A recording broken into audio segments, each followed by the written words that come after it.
So leading cause of death for the infant is choking. So we're going to start from here and then we're going to go into when they go unconscious.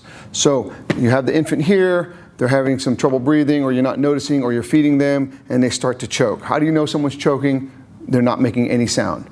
For the infant specifically, you're going to cup the jaw here. So whatever hand you use, I suggest coming to the edge of a chair if you can find one, taking the infant over, letting the leg straddle the arm, dropping on the same leg. So if you're using the left arm, use the left leg, even drop down just a little bit, pull it in maybe like a football, and you're going to hit 5 times. 4, 5. Okay, then you're going to sandwich the baby. You're going to roll it over to the other side. 1, 2, 3, 4, 5. Object still doesn't come out, you're going to do it again.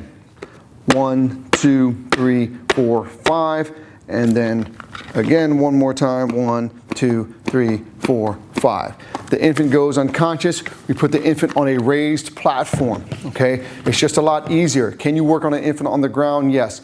However, you cannot work on an adult on the ground. You got to get an adult from the table. I'm sorry, from the bed or from the chair onto the ground. Now you have an unconscious infant. All right, the scene should be safe. You're going to check responsiveness here at the feet, call 911, and you can say get an AED. It's very rare that you're going to use an AED for an infant. You're going to then check pulse at the brachial here, right on the arm, just so you know, 5 or 10 seconds while you're looking for breathing. 1, 2, 3, 4, 5, up to 10. You don't see anything, you're going to start your compressions. You're going to use 2 fingers. Use whatever 2 fingers are most comfortable for you.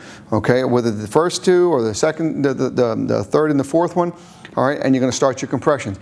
Keep in mind that the airway for the infant is the size of their pinky. If their head is going left or right or too far back or too far forward, this might be an opportunity for you to maybe hold the forehead in the neutral position, nice and gentle, and you start your compressions.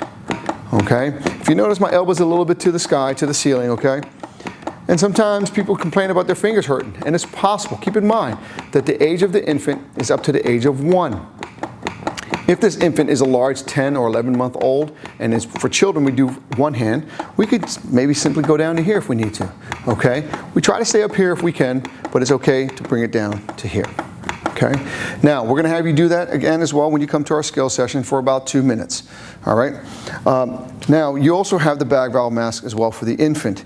Now, keep in mind the ratio is 30-2 when you're by yourself, for the infant, for the child, or for the adult, as far as your compressions to your breathing. If you have another rescuer, you can switch to the 15-2, which is you're going to wrap around and you're going to do this. So when we come out to your class or to your location, or you come to us, you're going to have someone here and you're going to have someone here doing the compressions 15-2. Okay? So that's the skill session for the infant.